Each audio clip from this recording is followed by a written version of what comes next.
Hey guys, Ernie here and welcome to the Paleo Hiker MD channel. It's been a hot minute since we've looked at a liquid fuel stove, and I'm actually looking at two different ones. One we'll talk about today, and I'm filming another video for one later this afternoon.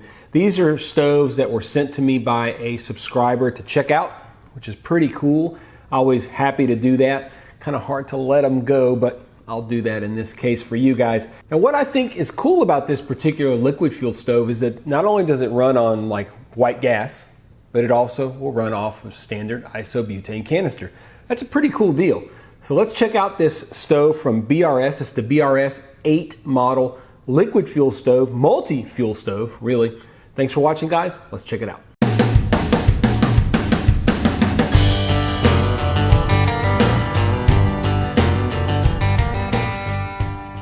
Now, we've spoken multiple times about flexibility, the importance of flexibility in your gear. When you're talking about a stove, being able to use different types of fuel is probably the most flexible thing you can look for. I love liquid fuel stoves. Now, they can be all kinds of things. They're loud, they're stinky, they're messy, they're just cool.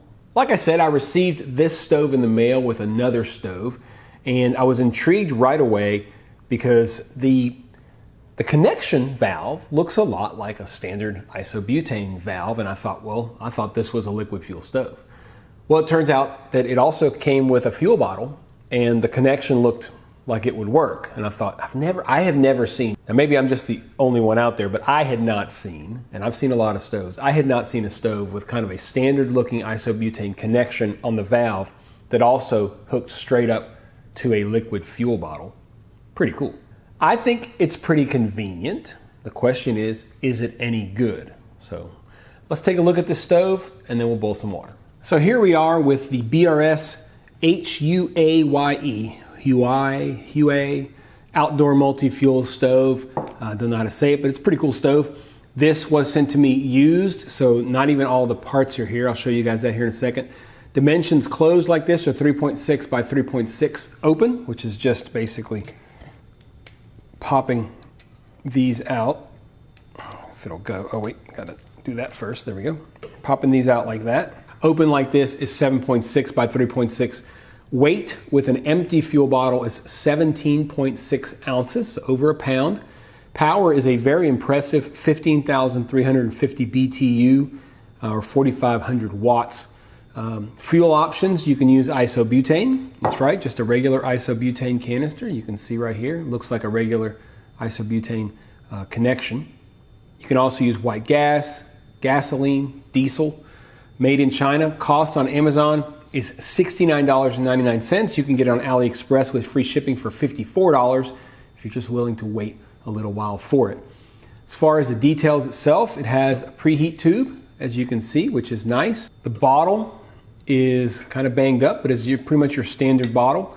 It is missing the stand. Usually it will have like a little metal bar or wire that holds it up, and that allows you to stand it. That is important though, because when you stand it like this is when the fuel pickup will be pointed down and allow you to actually use it. If you flip it this way, that fuel pickup usually will come out of the fuel unless it's really, really full, and it will not allow it to actually function. So you want to keep it like this as if you had that piece in place. Connecting is very simple. It has this, you can turn right here, and this just turns over and over and over and over. And what that allows you to do is to put the connection right there and connect it very easily. What we're going to do is take this outside. I'm going to show you guys the flame pattern both on just a standard isobutane. You know, just pop it right on there, no big deal. The same exact connection is used to connect to this liquid fuel bottle. I'll show you guys the light up process for that. We're going to start with the isobutane since it's so simple, and then we'll go over to the liquid fuel, show you guys how to get this thing lit up. It has, if you can see at the bottom there, some felt or some type of material at the bottom as kind of like a wick, which is helpful in preheating the stove. But you have to preheat any liquid fuel stove like this, and I'll explain to you guys why here in a second. So let's take a look at the flame patterns and then we'll boil some water. Okay, let's get this thing open. And I'm gonna give you all a quick kind of tutorial on how to get these kinds of stoves lit. You wanna go ahead and get this, make sure that your valve is closed, and screw this in. Okay. We just had some fuel leak out. Did we have fuel leak out? Couldn't tell there. Okay, so we're gonna put some pressure into this. So the whole point is that if I turn this thing on now, you're gonna end up with liquid fuel coming out. Now liquid fuel doesn't burn very efficiently. It got a lot of soot. It's not at all what you want. So you need to fully preheat this stove. So what we'll do is turn on the gas and you'll release a little bit of fuel. All right, let's see if that turns on for us. That did not release enough fuel. Let's put more pressure.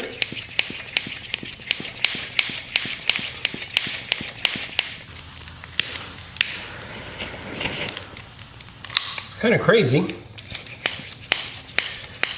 I don't know why it's not really releasing any liquid fuel. All right, let's see if that did it. Obviously not.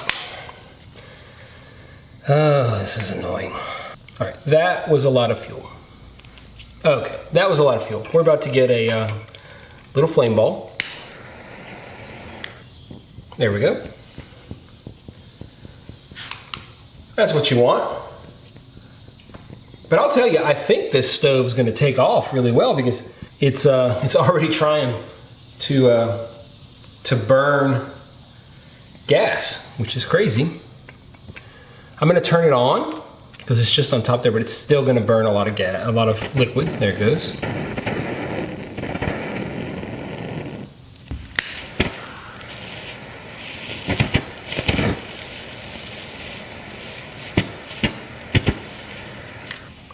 Kind of crazy, huh? All right, let's see. Now we've got some gas on the bottom. This should work. That took forever. Shouldn't be this hard. I don't know why it's taking so long, but let's let this preheat completely. As y'all can maybe be able to tell, it's hot. I am so hot.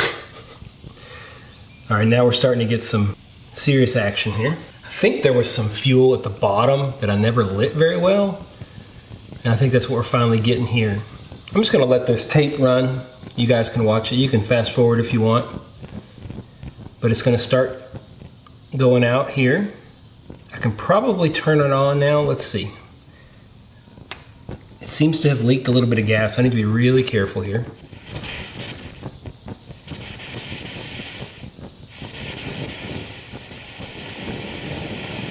It's crazy.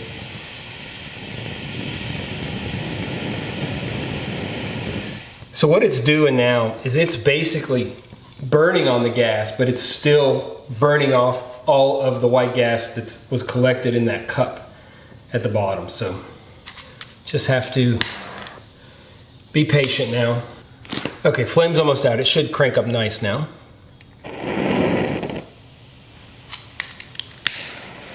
Maybe.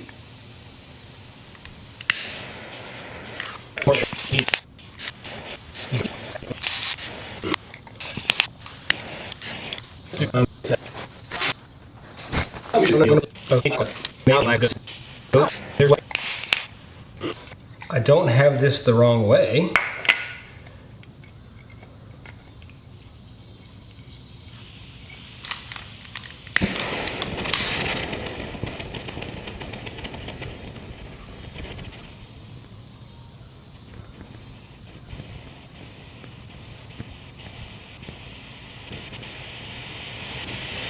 It makes no sense whatsoever.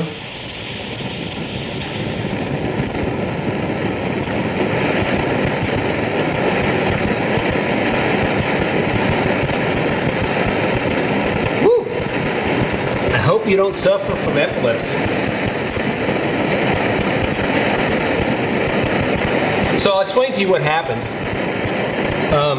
The bottle was one way and I flipped it the other way. The interesting thing is that this way is not the way that it shows it should work. It should work the other way. And even with all that, it was pretty preheated. and we're still getting all of this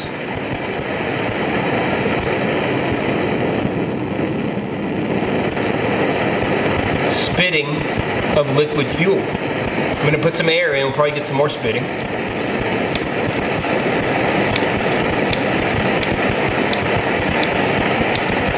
That is crazy.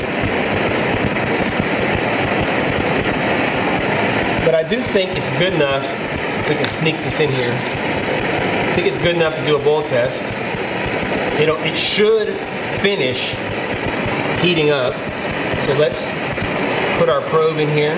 It's already getting a little bit better. We let our temperature get there. It should drop.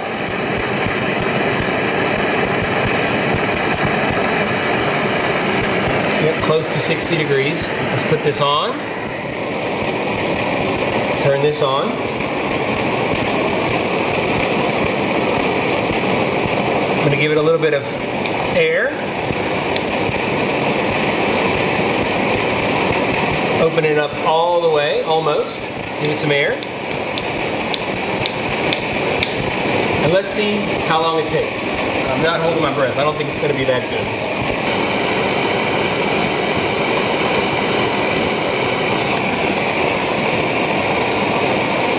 Turn this off. See how easily it turns off. So that's 456.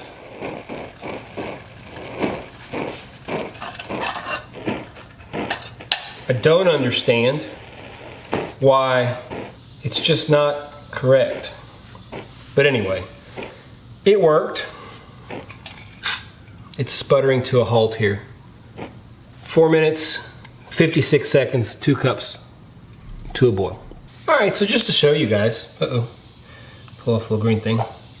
Standard isobutane, same stove. I'm just gonna crank this on.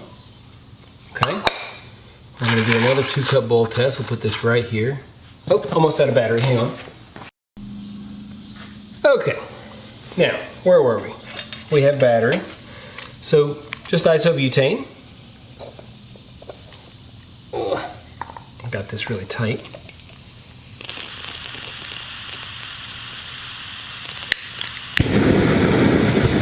It's going to burn a little bit of the liquid fuel from before. Go ahead, put this on. Turn up our isobutane all the way. It's burning pretty much fully on the butane now.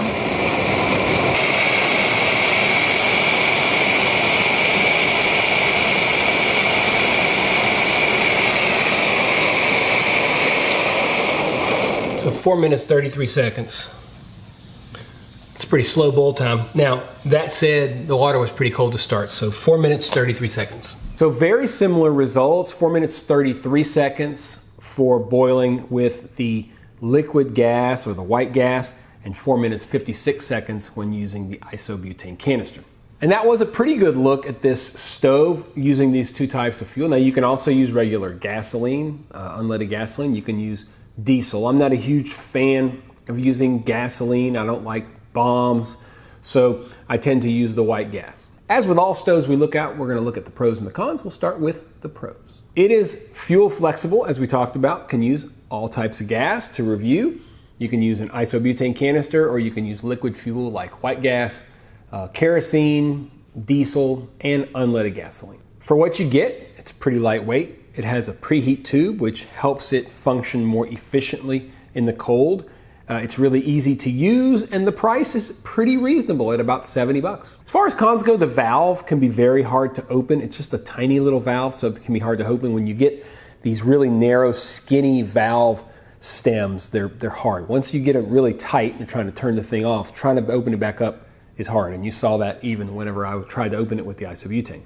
All liquid fuel stoves have this problem, for me at least, that when you unhook it, there remains a lot of liquid fuel in the actual fuel tube. And that happens with this as well. When you switch from liquid fuel over to the isobutane, you get some spurting, some crazy stuff there until it starts to really just blow the liquid isobutane. So just something to think about. It's kind of a pain when you're switching. Once you're either all on one or all on the other, it's just fine, but switching between the two can get a little bit funny. Another thing is anytime you mess with the bottle, it seems to leak. Now that could just be me, could be a bad O-ring. I looked at everything, the O-rings looked fine. I think it's just a design flaw that things aren't very tight. Overall, I think it's a cool stove to play with. I think that the quality is not there when you compare it to like an MSR, which of course it's about half the price of an MSR stove, so you would expect that, but just messing with it, it's not as easy to light. It actually took me quite a while to get it lit. Now, part of that is that I'm not used to this stove. You know, when you use a stove like this, any liquid fuel stove, eventually you get used to it, you get better at it, you learn its intricacies, and you learn how to get it going easier. So I'm not gonna blame the stove necessarily. I think if I used it longer, I would be able to light it easier, but you know, whatever. It's all about cost in the end. If you're wanting to spend about half the money and deal with some of these inherent problems, go for it. If not, pick up an MSR. Of course, it goes without saying that the performance is also not up to snuff, in my opinion, to an MSR stove. I've only used one MSR liquid fuel stove. If you guys are interested in me picking up some of the higher priced MSR stoves, leave a comment down below. Let me know which one you want me to check out. I'll try to pick one up, either new or used. It's nice to have y'all's encouragement to spend the money because they're not cheap. The flame and the power is just not there. You can just feel it, you can hear it. It's not as strong as what you would expect. Now again, it's half the money, so I don't really think you want half the power, but it's just lacking. And even though the boil time wasn't terrible, it should be faster. So I guess in the end, you do pay for what you get. Like I said, do you guys want me to test out more liquid fuel stoves? Are there specific ones you want me to look at? Leave them down in the comments below. I'll try to pick them up. I don't like buying things just to review full price. I'll usually make a list and I'll keep an eye, and if I get 10, 20% off, I'll probably pick one up. So if you guys are interested in me doing a specific liquid fuel stove, leave it down in the comments below. Not sure if you guys are aware, I have an entire playlist on stoves. Probably 175 stoves now that I've reviewed, all kinds.